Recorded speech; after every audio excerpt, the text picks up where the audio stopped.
Live. I want to get this started. As you see, that my title is about your spiritual baths. What is it? Why do it? Um, I want to say this on the onset. I want you to continue to support the man of God. I want you to click like and share this video because this is going to help a lot of people. And actually, to inform you, a lot of times I do see that people are participating in things they don't like. So, what I'm going to do is keep it simple. Simplicity is a key. First of all, the whole concept of a spiritual bath is that it's spiritual.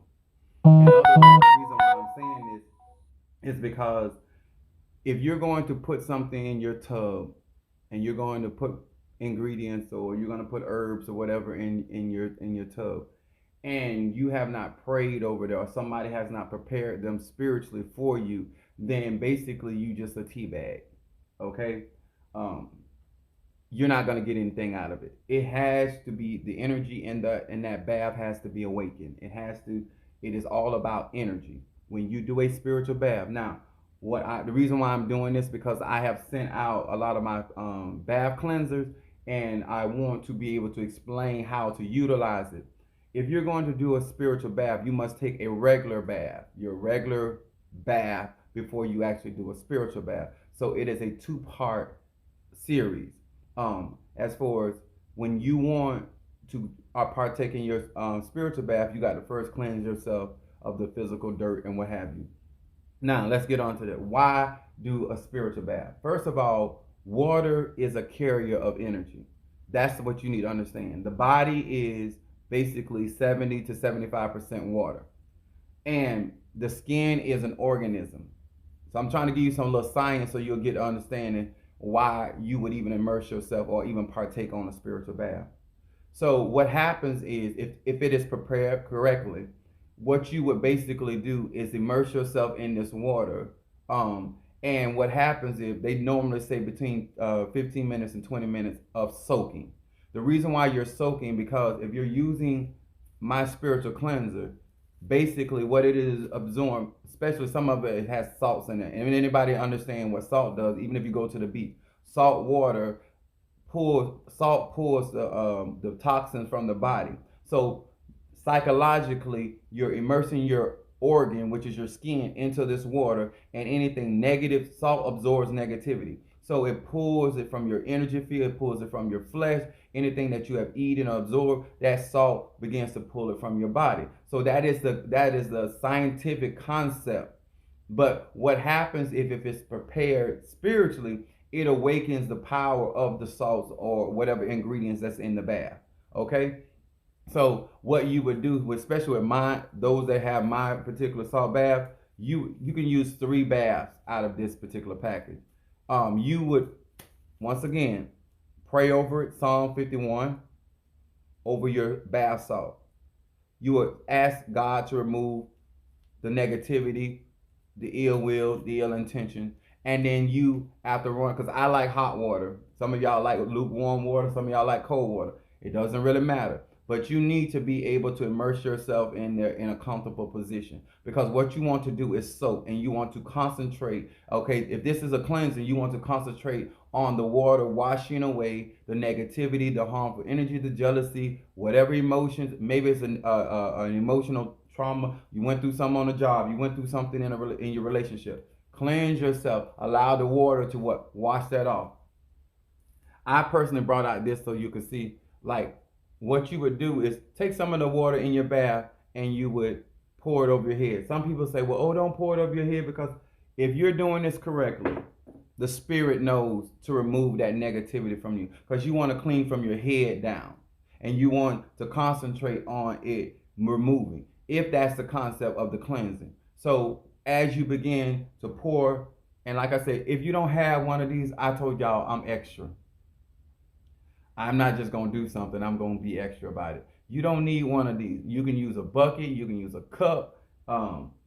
It don't really matter. You want to cleanse the top of your head, removing the negativity and concentrating on being made whole. Concentrate on things opening up for you. Okay?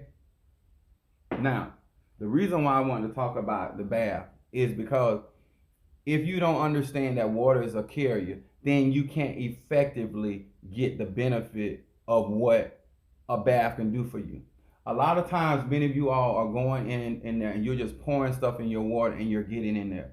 It has to have an intention set for in order for you to absorb that energy. Now, the person that is creating, besides if you had somebody prepare for you, they are assisting you in creating the energy to do whatever it is. Say for instance, the day is Friday, right? I have a dried rose. So Venus is all about attracting this Friday. What does it mean? This is the day of law and attraction. So basically, I would use this rose in my bath, and what it does is gives you the power to attract to you what you want. Now, when you're taking a spiritual bath, now I'm not talking about the cleanser no more. I'm talking about showing you a different way of using spiritual bath. So now you're using not the energy to cleanse, you're using the energy to attract. So basically, you can attract favor. I wrote down here, you're going to attract people to your business, you're going to attract people to you, you're going to attract people to your events, you're going to attract people, you can attract favor in a legal situation. The law of attraction is operating more strongly on Friday. So basically what you're doing is immersing yourself 15-20 minutes in the energy, and then you the one that go out and allow that energy to operate in your life. We're spirit beings first. And let me explain something. The reason why I'm doing it simple, it doesn't matter if you get the right person to do your bath. I don't care what you don't believe in. I don't care how pessimistic you are. I can care less what you don't understand. You will feel the effects of that bath if it is done correctly. I say that again. A spiritual bath is spiritual. If you're not spiritual, you have no business preparing a spiritual bath. I know it sounds like I'm being condescending, but it is not. The reason why people don't understand or can't get the benefit of stuff because they're trying to do stuff that they're not skilled in. And so therefore you can't effectively get what you want out of the situation. Now, I didn't pray over this yet. So it's just a rose. I wouldn't take this and just put it in my bath water. That's not how that goes. This has to be consecrated and blessed in order for the purpose that I want it. And so therefore, when you immerse yourself, remember, your skin is going to absorb the energy. It is going to absorb whatever is in that tub. And you become the conduit of that vibration. Because water carries vibration. This is why all you that are on water signs or have water sign risings, this you should understand you're in the element of water. I told you about the incense. The incense is the element of air. This is how you use water. Water washes stuff away, and it can wash stuff to you. So what type of energy are you trying to draw into your own person? If you need to attract something to you, you get things like this. If you are spiritual, I'm going to say this again because I don't want nobody to say, well, I did exactly what you said.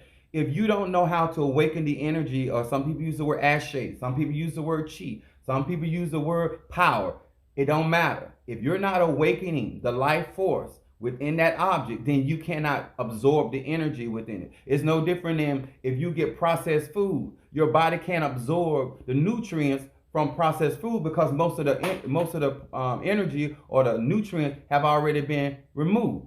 So it's the same concept. When you immerse yourself in that water, if you don't have a tub, get a bucket. It works. Long as it's water, it works. Some of us extra, we gonna go get spring water, and sometimes I put ocean water, and sometimes I put the water from a lake, but that's being extra. Simple bath water, put the ingredients in there, or make sure they are prepared by somebody that's spiritual, so you can have a real spiritual bath. And then depending on what you're trying to do, because each energy is tailor-made to that individual, because we all have different makeups. Just like a doctor has to do a diagnosis on you to figure out what's going on, the same thing about somebody spiritual. They need to know what they're giving you so you can benefit. If you use my cleanser, My cleanser. That is the purpose of you cleansing. There's other baths we can get into, but I'm just saying, anytime I work with somebody, the first thing I want to do is cleanse away anything away from them so I can have a clean slate to work with their energy to get them to whatever they desire to get to. So this is Apostle Ely. I hope this was clear. There's books out here. Let me tell y'all something. Don't go read these books on spiritual baths and think you're gonna put something in the water and presto, some magically thing. That's not how that works. Those things have to be awakened. That ashe, that energy, that chi has to be awakened. And then what happens is you put that in the water once again, 15 to 20 minutes. You're soaking and you're focused. You're concentrating on what you want. On that particular day is Friday. So what you're going to do is now you're going to be attracting to you the things that you desire. It is just that simple if done correctly. I'm going to say that again. It is just that simple if it is done correctly. Once you absorb that energy, you control how you use that energy. You control what you attract to you. Because whatsoever's on your mind, that's what's going to be attracting to you. That's how this works. It's just that simple. Whether you say Aphrodite, like I got a blue candle here, you can burn a blue candle while you're doing your bath. Like I said, this is all extra concept, but it has to be spiritual, okay? This is Apostle Ely. Now, I did put some stuff. Where did I put it at? I just want you to understand, I don't want you to overcomplicate something, and you cannot have a spiritual bath without first being spiritual. You don't want to just turn your bathtub into soup, okay? You don't want to just be sitting there like a tea bag, or like you doing a stew and the meat is you. You need to understand that that bath has to be spiritually prepared and according to your energy, and then you get the benefited, okay? So I hope this helped you. I have to remember, before I leave, take your normal bath, your normal shower, and then you're going to do your spiritual bath. And you know, and I'm going to say this, anybody that say they spiritual and that they ain't up early in the morning, they ain't spiritual. As my mom used to say, if you all snugged in, the early bird gets the worm, y'all. Okay? This Apostle Ely, love y'all. I appreciate you. Remember, like, click, and share.